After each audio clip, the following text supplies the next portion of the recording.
Hello good morning everyone. आज हम start करते हैं नेक्स्ट चैप्टर लेसन नंबर 5। और 5 जो हमारा लेसन है उसका नाम है विद्युत धारा।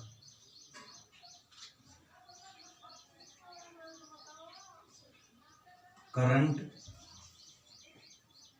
इलेक्ट्रिसिटी।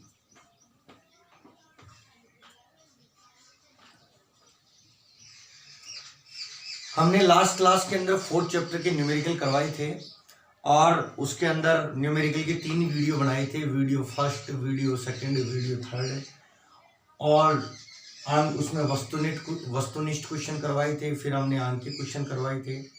और यदि सोल्ड क्वेश्चन भी आप सोल्व करेंगे, अगर वो नहीं आते हैं तो आप कमेंट बॉक्स के अंदर कमेंट डालना, उसका भी हम वीडियो बना देंगे।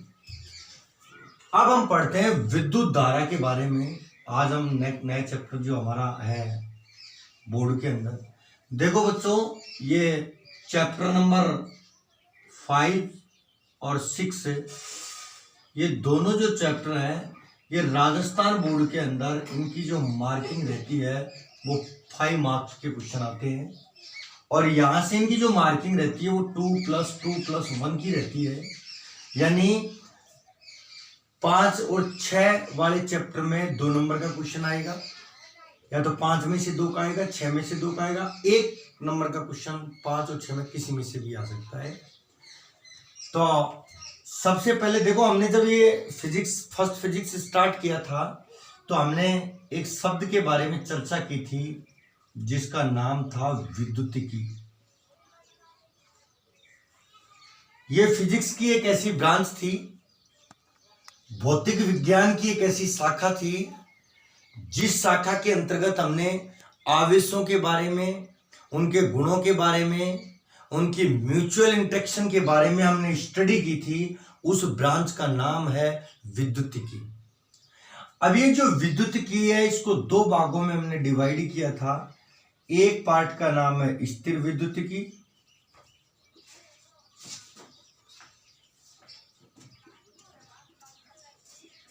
और दूसरी जो ब्रांच है उसका नाम है बच्चों धारा विद्युत। स्थिर विद्युतिकी में हम स्थिर आवेशों के बारे में अध्ययन करते हैं और धारा विद्युतिकी के बारे में हम गतिशील आवेशों के बारे में अध्ययन करते हैं।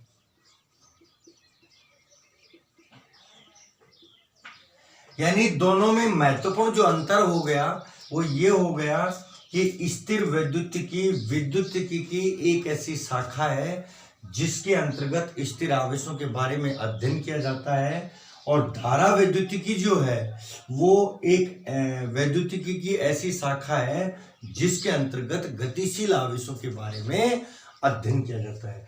2014 के अंदर राजस्थान बोर्ड ने क्वेश्चन पूछा था कि स्थिर विद्युतिकी और धारा विद्युतिकी दोनों में एक अंतर लिखिए, तो अंतर हम लिख सकते हैं यहाँ पर। अब हम इलेक्ट्रोस्टैटिक्स में हमने 1 से 4 लेसन के बारे में हमने खूब पढ़ा है। अब हम धारा विद्युतिकी में पढ़ेंगे 5वें और 6ठे लेसन में, और यहाँ गतिशील आवेशों के बारे में स्टडी करेंगे। तो धारा विद्युतिकी हो गई, और अब हम नेक्स्ट जानकारी लेंगे विद्युत धारा के बारे में। विद्युत धारा का सिंबल I होता है। I इक्वल्स टू, इसको Q/T भी लिख दो, इसको dQ/dt भी लिख दो। यानी किसी भी विद्युत परिपथ में आवेश के प्रवाह की दर को विद्युत धारा कहते हैं। क्या बोलते हैं बच्चों? विद्युत धारा कहते हैं। विद्युत धारा का मात्रक यहां से बना लेंगे बच्चों। विद्युत धारा का जो मात्रक हो गया वो हो गया कूलाम पर सेकंड हो गया। इस कूलाम पर सेकंड को एम्पियर बोलते हैं। क्या बोलेंगे? एम्पियर। और इसकी जो विमा हो गई वो विमा हो गई m0 l0 t0 a1, इसकी डायमेंशन हो गई। क्लियर है? धारा जो होती है ये एक अदिश राशि होती है। देखिए बच्चों, यहां धारा अदिश राशि क्यों है? जबकि धारा के अंदर तो परिमाण भी होता है, दिशा भी होती है। विद्युत धारा हमेशा उच्च विभव से निम्न विभव की ओर यानी धन टर्मिनल से ऋण की ओर जाती है। तो इसमें तो दिशा भी होती है, क्योंकि अदिश राशि इसलिए होती है, ये जो राशि होती है ये बीजगणितीय योग के नियम का पालन करती है, और जो भौतिक राशियां बीजगणितीय योग के नियम का पालन करती हैं वो अदिश राशियां होती है। अब विद्युत धारा जो होती है ये सदैव उच्च विभव से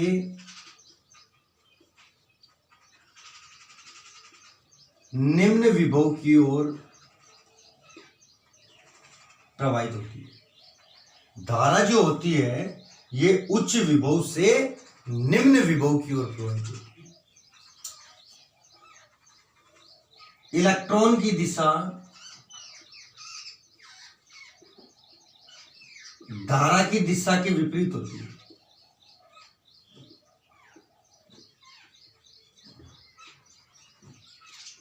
इलेक्ट्रॉन की जो दिशा होती है वो धारा की दिशा के विपरीत होता है। जैसे फॉर एग्जांपल ये कोई बैटरी है और ये कोई रेजिस्टेंस लगा हुआ है, पॉजिटिव नेगेटिव, यहाँ 2 एम्पियर का करंट निकल रहा है, तो धारा की दिशा इधर होगी तो इलेक्ट्रॉन की दिशा इधर होगी।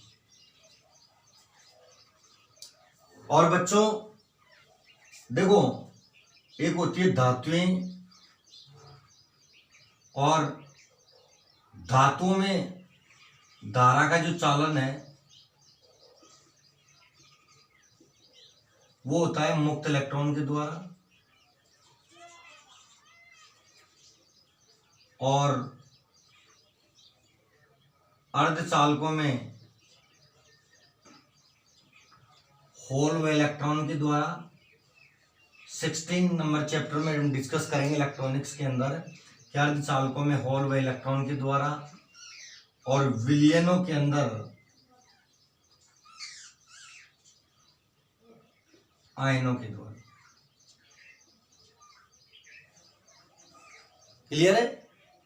यह हमने विद्युत धारा के बारे में बेसिक बातें डिस्कस की, इसका मात्रक क्या होता है, कैसी राशि है, क्या क्या इसकी प्रॉपर्टी है, और यहां से हम 1 एम्पियर धारा की परिभाषा भी बना सकते हैं।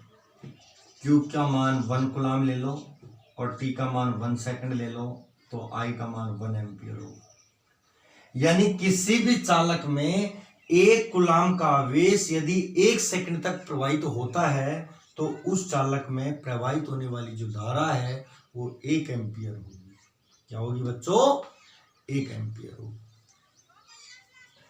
तो ये हमने विद्युत धारा के बारे में बिल्कुल बेसिक बातें हैं वो डिस्कस की, और यहाँ धारा के कुछ टाइप हैं, प्रकार हैं, उनको भी हम देखेंगे।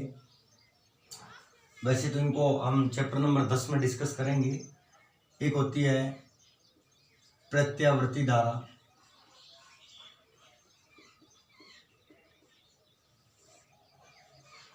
ऐसी धारा जो समय के साथ परिवर्तित होती रहती है, परिवर्तित होती है। जैसे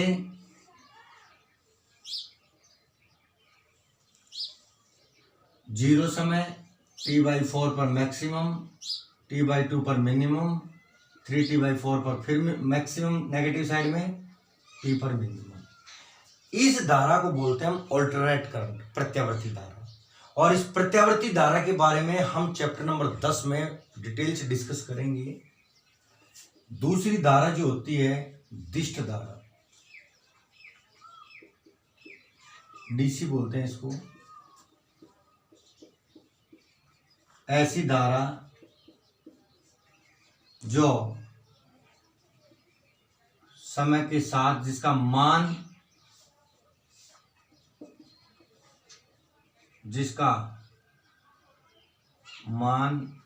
व दिशा नियत रहते हैं। देखो ये समय है, इसको डीसी बोलते हैं, और ये कौन सी हो गई? एसी। अब बच्चों एक कंपटीशन का जो जनरल साइंस में एक कंपटीशन का एक बहुत अच्छा क्वेश्चन बनता है यहाँ पर, क्या हम प्रत्यावर्ती धारा को दिष्ट धारा में बदल सकते हैं? तो बिल्कुल बदल सकते हैं। क्या हम दिष्ट धारा को प्रत्यावर्ती धारा में बदल सकते हैं? तो बिल्कुल बदल सकते हैं। तो भाई एसी को डीसी में बदल सकते हैं दिष्ट कार्य के द्वारा। उस युक्ति का क्या नाम है? रिएक्टिफायर बोलते हैं। और डीसी को एसी में बदल सकते हैं इन्वर्टर के द्वारा। किसके द्वारा? इन्वर्टर के द्वारा। तो हम बच्चों यहां एसी को डीसी में बदल सकते हैं और डीसी को एसी में बदल सकते हैं। नेक्स्ट है औसत धारा।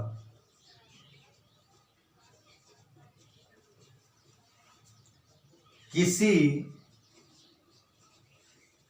विद्युत परिपथ में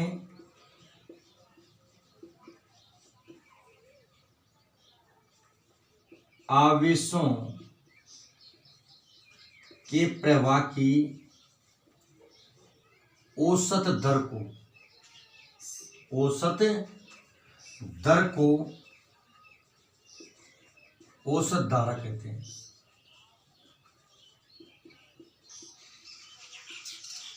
यदि डेल्टा टी समय में डेल्टा क्यू आवेश हो तो I average equals to del Q upon del T हो जाएगा। क्लियर? चलो नेक्स्ट जो आएगी हमारी बच्चों वो है ताक्षणिक धारा।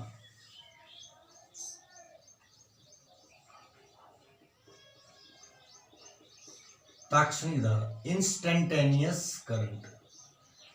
ताक्षणिक का मतलब होता है निश्चित समय पर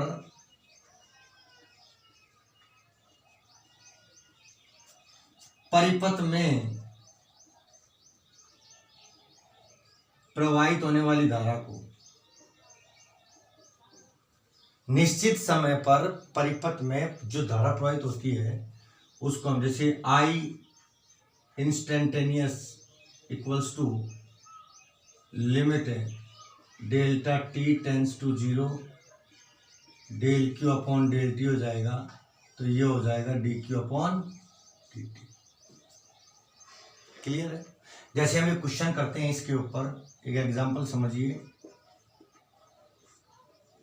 यदि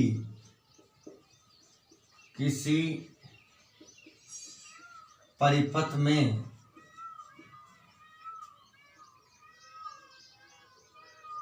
Q equals to 2t² minus T plus 5 coulomb का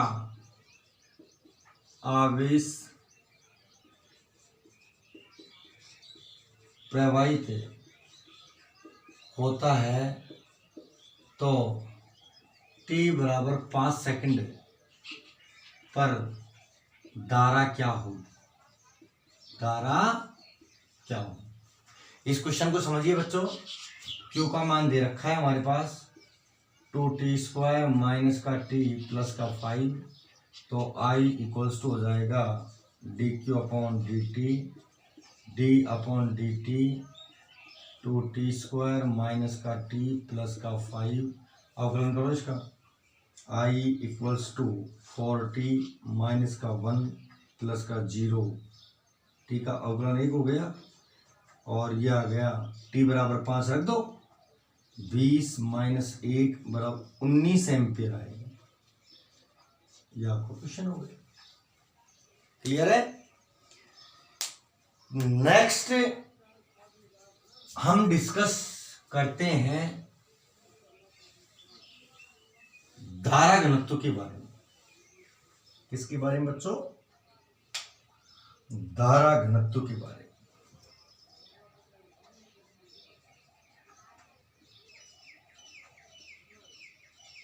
करंट डेंसिटी। करंट डेंसिटी का सिंबल J होता है वेक्टर लगाते हैं क्योंकि सदिश राशि है, I/A होता है n कैप। यानी किसी भी जो इकाई A क्षेत्रफल को 1 मीटर स्क्वायर मान ले, तो किसी भी कोई भी पृष्ठीय क्षेत्रफल है, एकांक पृष्ठीय क्षेत्रफल, उसके अभिलंबोत प्रवाहित होने वाली धारा को हम क्या बोलेंगे? धारा घनत्व बोलेंगे। आई हो गए? क्या हो गया बच्चों? आई हो गया। क्षेत्रफल की वैल्यू 1 मीटर स्क्वायर मान लो, तो किसी भी एकांक पृष्ठीय क्षेत्रफल के अभिलंबवत प्रवाहित होने वाली धारा को हम क्या बोलेंगे? धारा घनत्व।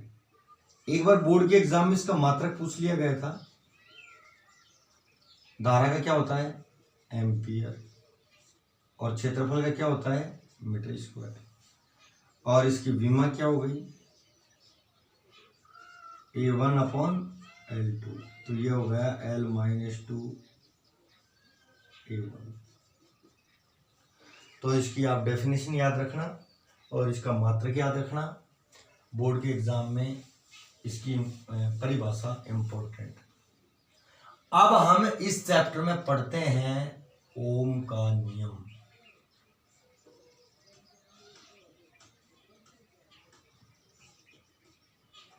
Ohm's law.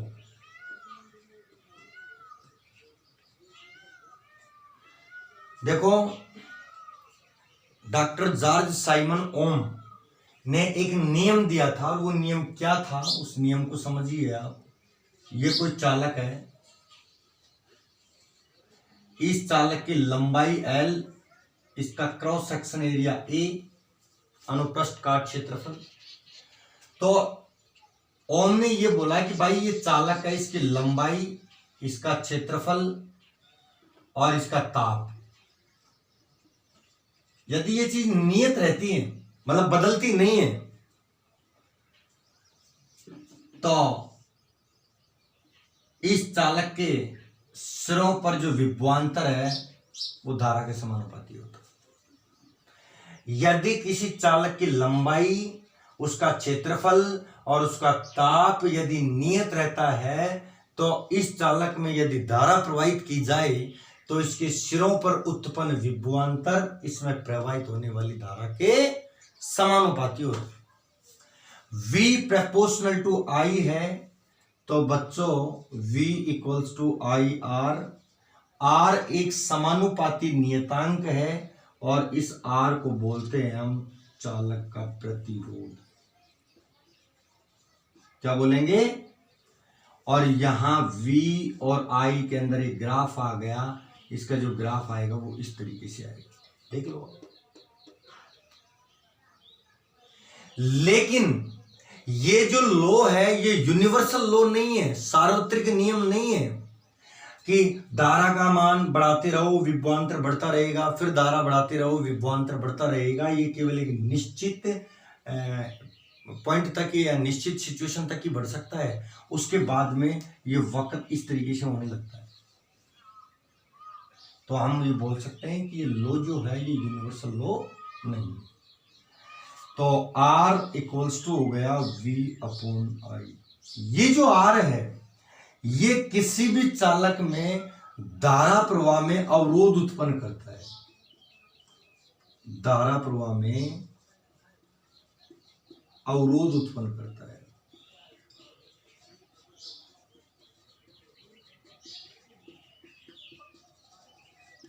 यानी रेजिस्टेंस क्या होता है? किसी भी चालक में धारा प्रवाह में जो अवरोध उत्पन्न करता है उसको हम प्रतिरोध कहते हैं। क्या बोलते हैं? प्रतिरोध बोलते हैं। और प्रतिरोध का जो मात्रक है, मात्रक इसका हो जाएगा बच्चों वोल्ट, इसका विभवांतर का वोल्ट हो गया और धारा का एम्पियर हो गया। वोल्ट प्रति एम्पियर को बोलते हैं ओम, और ओम का सिंबल इस तरीके से होता है। क्लियर है? तो R की वैल्यू V/I हो गया। न्यूमेरिकल अगर आपसे पूछ ले तो इसको याद रखना, वोल्ट दे दे, विभवांतर दे दे, धारा दे दे, प्रतिरोध पूछे किस तरीके से करना है आप। क्लियर है? अब सबसे बड़ा क्वेश्चन ये है कि जो प्रतिरोध हमने पढ़ा है इस प्रतिरोध की निर्भरता किस किस पर है?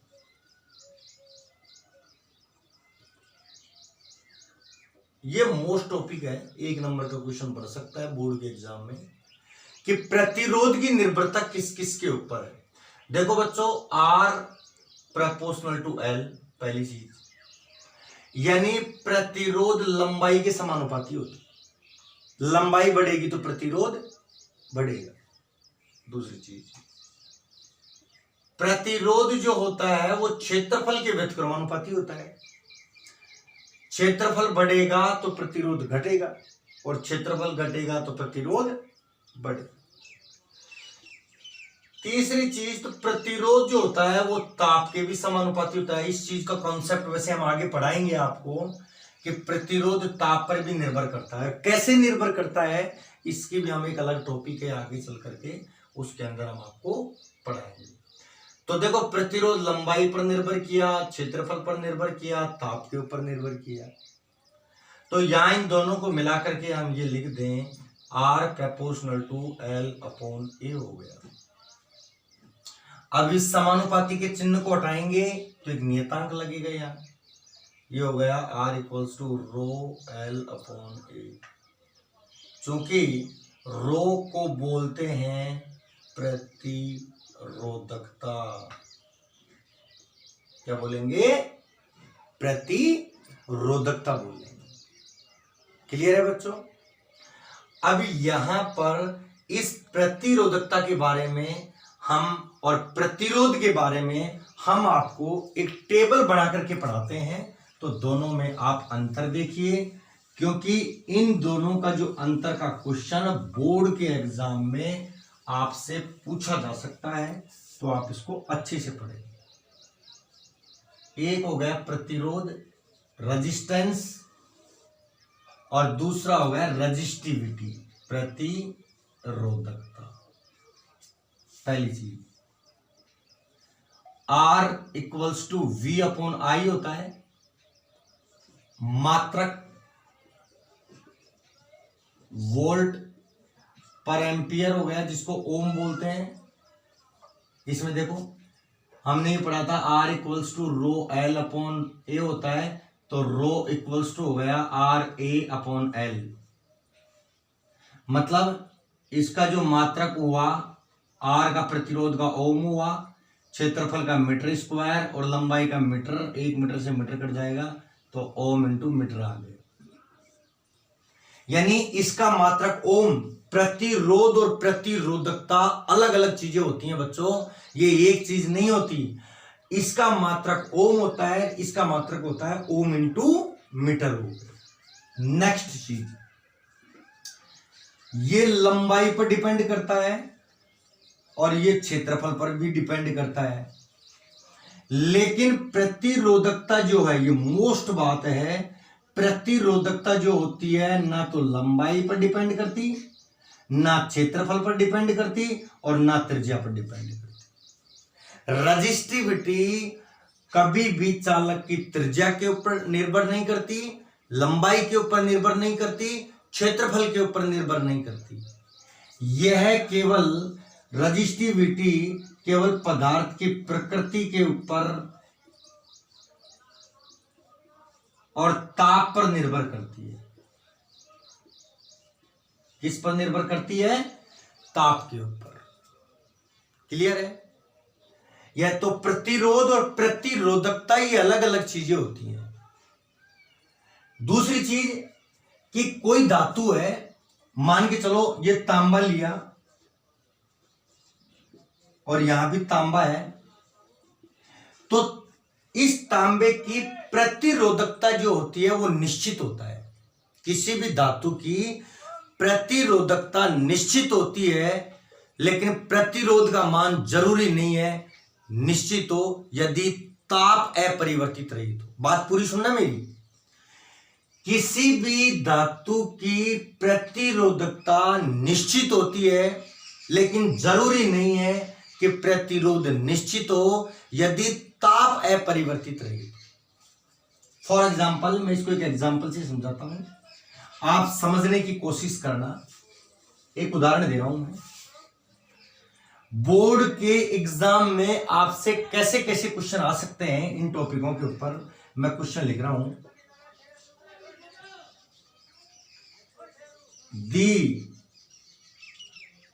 दिए गए चालक एक ही धातु के हैं, इनकी प्रतिरोधकता, इनकी जो रजिस्टिविटी है वो ρ1 व ρ2 है, तो इनका अनुपात क्या होगा। समझना बच्चों, इन दोनों को मैं एक उदाहरण से समझा रहा हूं। एक चालक ये है, ये 2 मीटर लंबा है, और एक चालक ये है, ये 4 मीटर लंबा है। इसकी प्रतिरोधकता ρ1 और इसकी प्रतिरोधकता ρ2। राजस्थान बोर्ड के एग्जाम में आया हुआ क्वेश्चन है, कंपटीशन का भी बहुत अच्छा क्वेश्चन है, जनरल कंपटीशन का।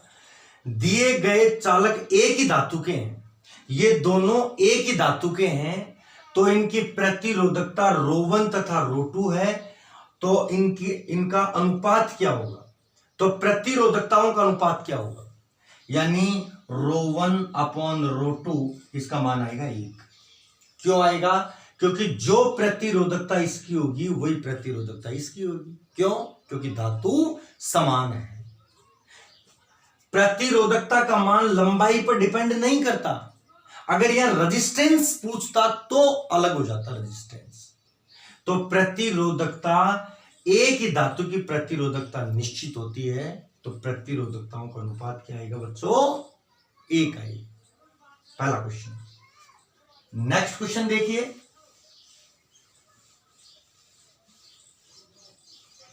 इसके क्वेश्चनों की हम प्रैक्टिस करेंगे अच्छे से।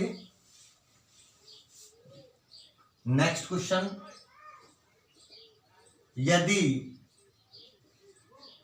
किसी चालक के लिए x = 10 ओम तथा y = 5 × 10⁻⁻8 ओम × मीटर है, यदि चालक की लंबाई आदि कर दें, तो x व y के संगत मान क्या हो। अच्छे से पढ़ना बच्चों, 2013 में क्वेश्चन आया था ये बोर्ड के एग्जाम में। कोई भी चालक है, उसके लिए x की वैल्यू इतनी है और y की वैल्यू इतनी है, तो सबसे पहले इनको मान लिखिए, x = 10 ओम, ये y = 5 × 10⁻⁸ ओम × मीटर। अब हमें क्या पता है कि x क्या है और y क्या है। अब हम इनको आइडेंटिफाई करेंगे। x क्या है, प्रतिरोध है, क्योंकि इसके मात्रक से पता लगा कि ओम, और ये प्रतिरोधकता है, ये भी इसके मात्रक से पता लगा है, ओम × मीटर। तो ये x तो जो है ये है बच्चों प्रतिरोध है, और ये जो y है ये है प्रतिरोधकता है।